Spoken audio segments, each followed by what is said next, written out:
What time is it? It's Packard Pokes At time. Hat? Check. Shirt? Check. Pants? Optional. Mug? Double check. Check us out at cafepress.com/PackardPokesAt where you can get all this great merchandise and more. Do you like Packard Pokes At and want to hear it on demand and on the go? Download the free app today at Stitcher.com. Available on iOS, Android, Nook, and iPad. This is Packard Pokes At, and I'm poking at your news.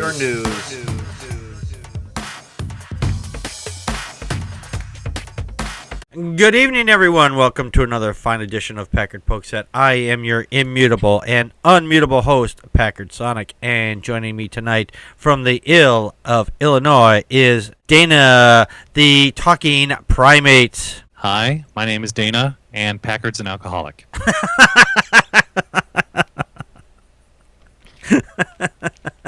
Not far from the truth, actually. I come from a family of alcoholics. That's why I don't drink, except for water. Can you be an alcoholic on water? If there's alcohol in the water. maybe the water has memory of all the alcoholics before it. It's probably been run through somebody's filtration system. A couple of livers in there. A couple of livers.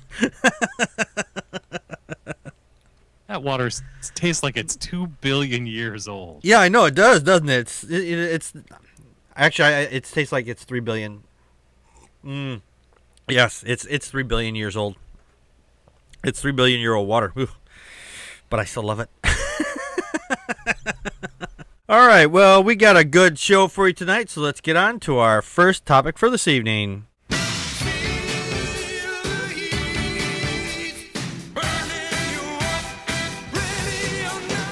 When you have kids, you're responsible for what happens to them. And when you adopt a child, you are just as equally responsible for that child, just as if they were your own. And this Republican, his name is Justin Harris, and he's our state representative. And he pretty much got the Department of Human Services to adopt out these two girls, maybe I think 2 or 3 girls, to his family. And they are batshit crazy Christians. And how do I know this? Because they not only decided to get rid of this child that they thought was a menace or demon possessed, they thought the child had,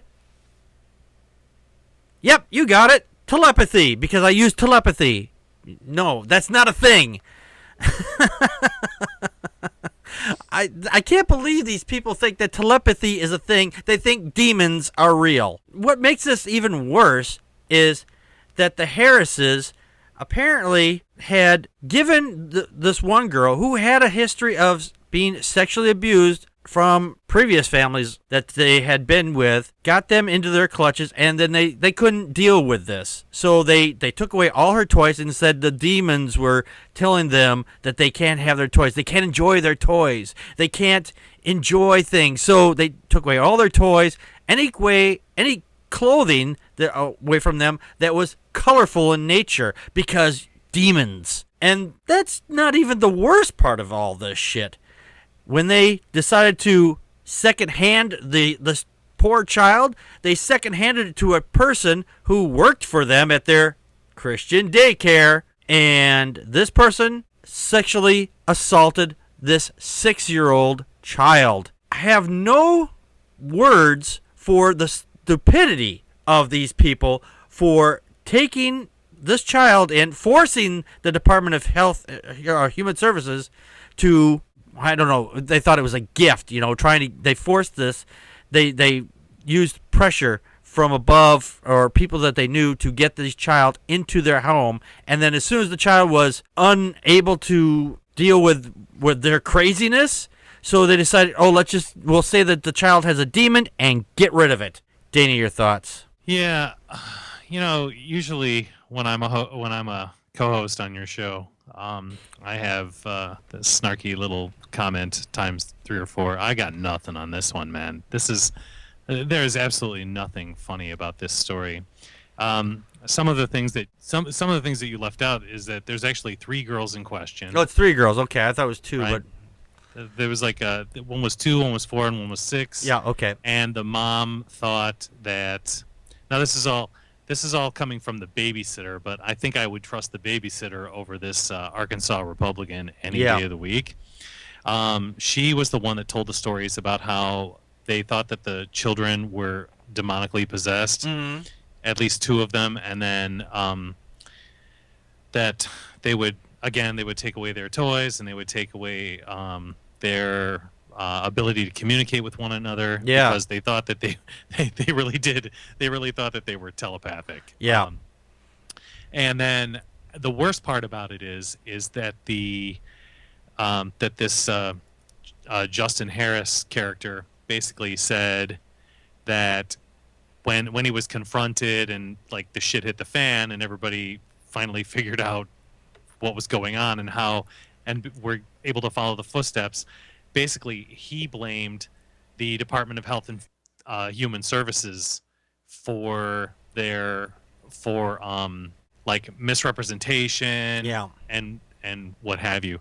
Now, I don't even find it slightly ironic that a Republican congressperson goes immediately to bashing the same organization that helped him get these kids in the first place. Yeah, exactly. I was like, I couldn't believe that. They forced the Department of Human Services to give them these child, and they were warned. They explicitly said, "Hey, you don't want these children. We don't want you to have these children." Oh, no.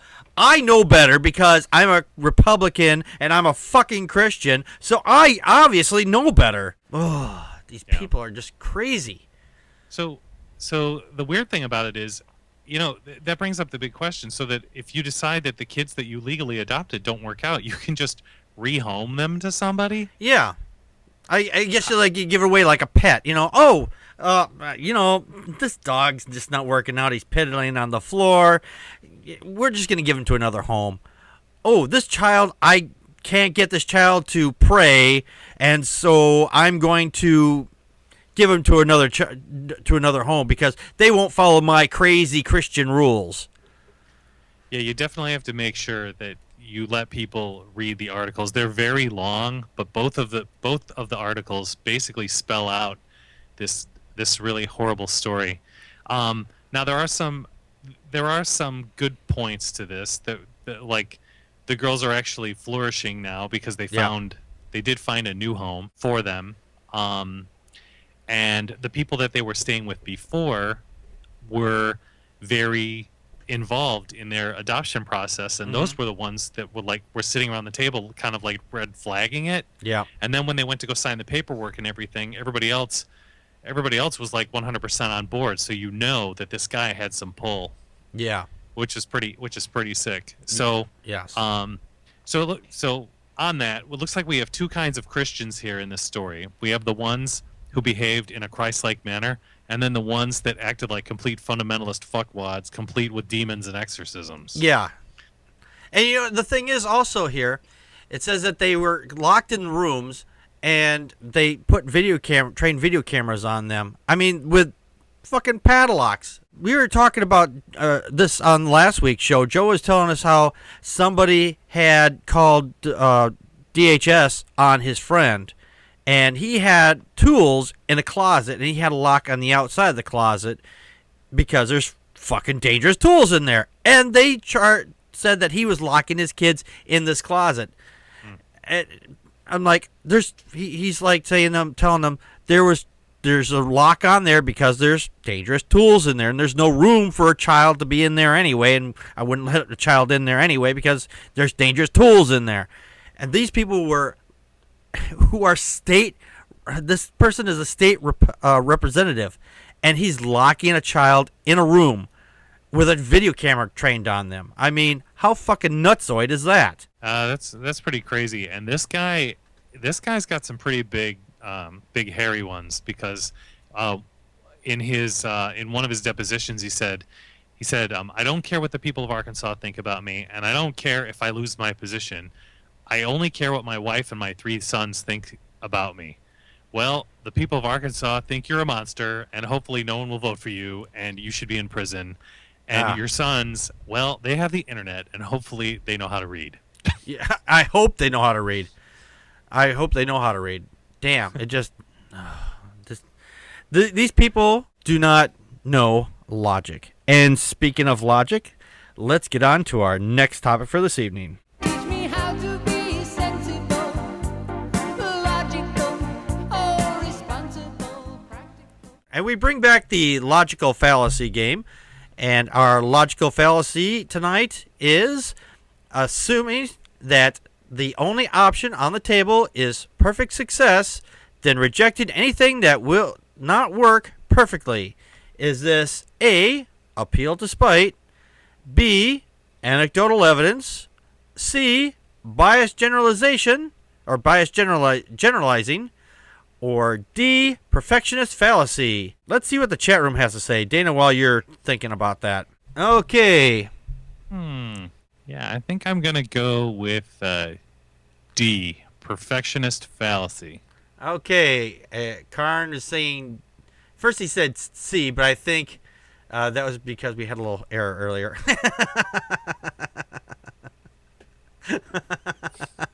Torvald is saying, this is a test. Packard was distracted from the problem presented to give false answers. Absolutely, that's what happened.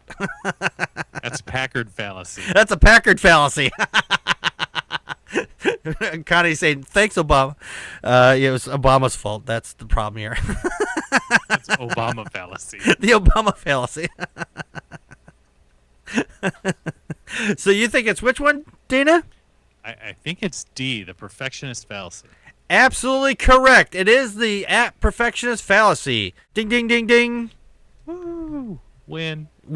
So you are so good at this, Dana. And thank you. And Karn, you got it right too. You got D on the nose there. So yes, this is the perfectionist fallacy, and if you don't get total success on it, does not mean you have to give it up. You can always try again. All right. Science. That's what science is. Science. All right. Well, we're going to be back here after just a few moments, after some brief but very interesting words. Contact us by email at ppappodcast@gmail.com or on Twitter as at Packard Pokes At. Like us on Facebook.com/Packard Pokes At. Call our Google Voice and leave a message at 662-709-PPAP or 662-709-7727, and we will respond to it on the show. Friday nights at 9 p.m. Central Time, join us live at vonlive.tv/Packard Pokes At. During the show, you can share your thoughts with us by calling 857-216-3200 using PIN number 35368 or on uberconference.com/Packard Pokes At. For links to the stories, visit our show page at packardpokesat.wordpress.com. You can help support the show by purchasing merchandise from cafepress.com/Packard Pokes At or make a donation to the show at patreon.com/Packard Pokes At. If you can't afford any money, why not share the show with your friends and rate us on iTunes, Stitcher Radio, Spreaker, and on YouTube. For everyone that shares and rates us, you kick ass. All right, let's get on to our next topic for this evening. So if God is you and me and we're God, he's not perfect. Because we're pretty far from it. And how can he be perfect? He's not. It shows in his work. And speaking of showing, and thank you, George, for that great intro. I know he can't hear us because he's dead, but he still lives on in our memories. But he's right in this thing here when he shows, it says it shows in his work, because these Christians on Facebook, they've got this site called Demand the Apology. And they have a petition to demand that Barack Obama say, I'm sorry for going to war? No. Saying that he's a Christian? No, it's not that. They want him to say an apology for telling the truth. And what was that truth? Well, several weeks ago, he was at a national prayer meeting, and he said, hey, Christians, you don't get on your high horses because some extremist Christians, and in your Christian past, you did some pretty horrific things just like ISIS did. You guys had killed people, tortured them, cut off their heads, the whole 9 yards. Same thing ISIS is doing now.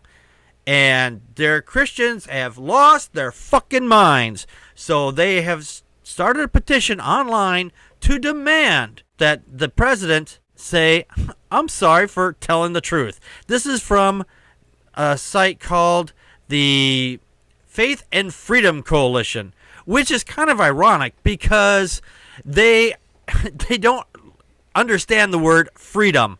And we have this thing in this country where you are allowed to say what you want, I mean, within reason, and especially if it's something that's fucking true. I mean, they have a Facebook page, and they have their own web page, and their web page is just as nutty as this petition is. Dana, your thoughts? Yeah, I don't know what's funnier, that this threat exists or that the Faith and Freedom Coalition kind of means the exact opposite of what it's intended to. Yeah. Okay, so obviously Obama's 100% right on this one. But the problem is that the Christians they're all offended and feeling persecuted because he basically brought up the Crusades, and now he thinks that now all they hear ISIS and Christians in the same sentence, and their brain just pretty much just locks on that. Yeah. And so yeah, they're offended. I heard Phyllis Schlafly's ancient vagina blew up over the weekend because of it. That thing hasn't seen action since World War I.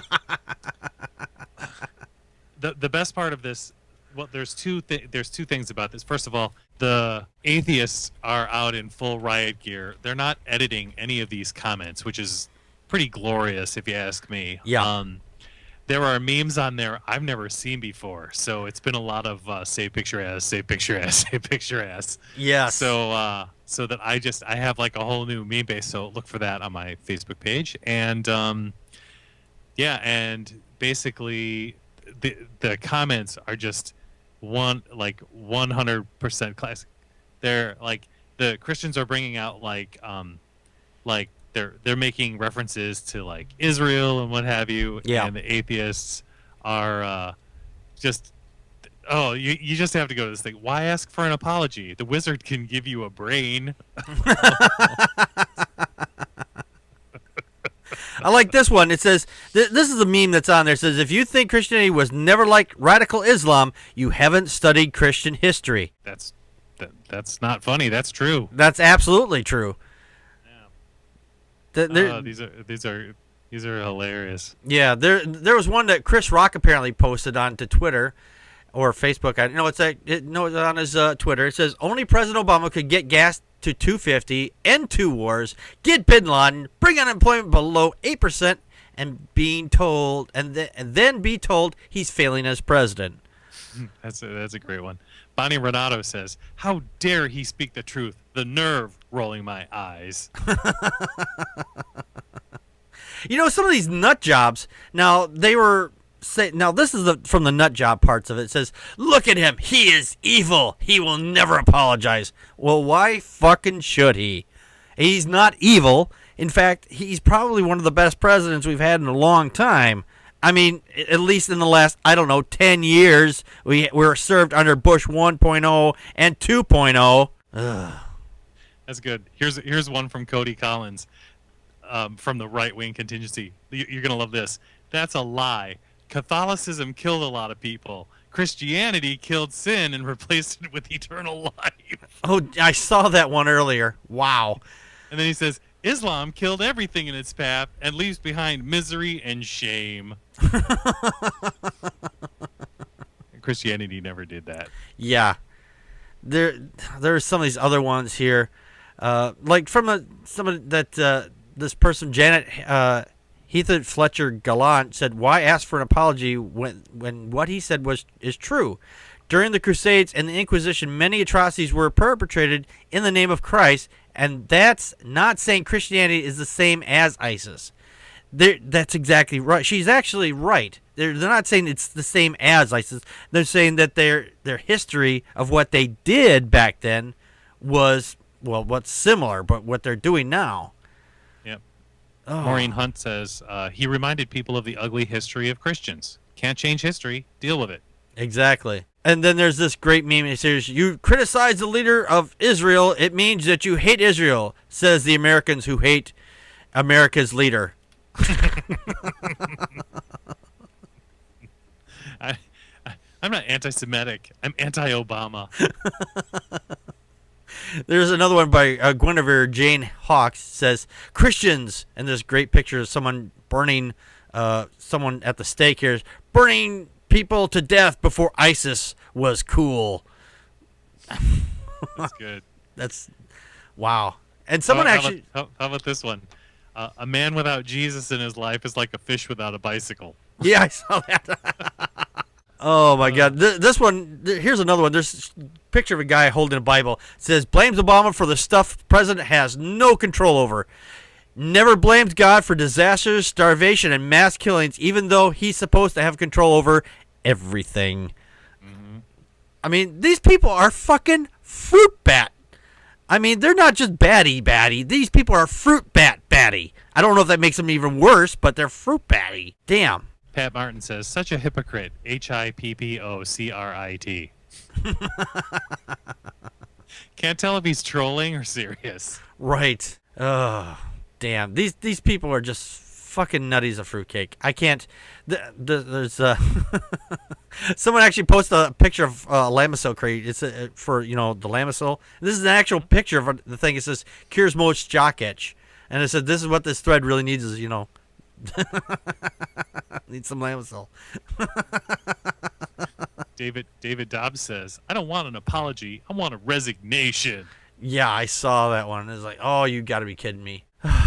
These people, they don't understand their own history. They've been whitewashed. They've been brainwashed. They've been told that Christians are these great, loving people. And for, a good portion of them out there, they are nice people. They help others and things like that. But when you tell them that the religion they believe in had some bloody history, they don't know it, or they get their fingers in there and they go la la la la la la, and they deny it completely. Like, "Oh no, you're just making shit up," and like, no, we're not. Read your goddamn Bible. Mm-hmm. Hey, did you see the tweet from Sally Cohn when he was talking about shooters? It says Muslim shooter equals entire religion guilty. Black shooter, entire race guilty. White shooter, mentally troubled lone wolf. Yeah, I've seen ones like that before. Yeah.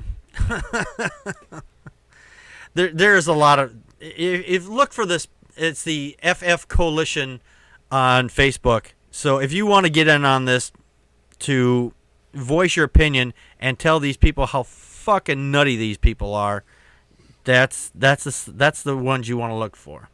FF stands for fucking fruitcake. Fucking fruitcake.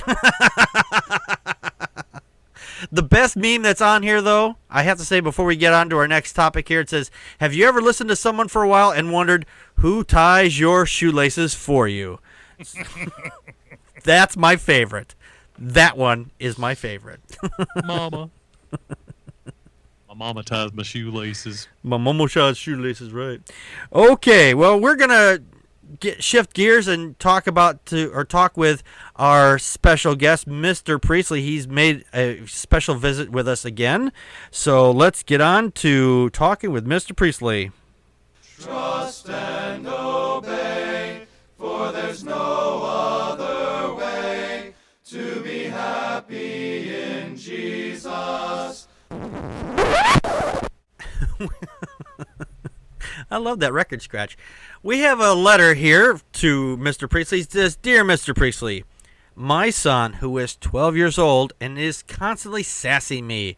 I want to correct him, but is he too old to spank? I am really at my wit's end with him. What should I do? Signed, Taunted in Texas. Dear Taunted in Texas, well, you came to the right place. I had children, and I turned to the good book for help regarding this when they were younger. I learned that spanking does them no good, so I suggest you do the following. You go to Leviticus 29, and it says, anyone who curses their father or mother is to be put to death, because they have cursed their father or mother. Their blood shall be on their own head. That's a bit extreme. You had to follow the good book. Okay. Wow. Mr. Priestley must be into the applesauce. Dana, what do you think of that? Well, I think Mr. Priestley needs a nap, but poor Mr. Priestley. Well, you know what I say? Spare the stoning, spoil the child. Yeah, definitely. Well, we're going to spare you from stoning, so we're going to get out of here. So I want to thank everybody who came to the show tonight and joined in the conversation. And we will be back next week with our regular longer show. And in 2 weeks, we have a topic subject, and we have a special guest that's going to be joining us. So be sure you make it to the show in 2 weeks, or at least make it to next week if you can. That'd be great. All right, we'll see you next week. This has been Packard Pokes At. We just poked at your news. And that's a wrap.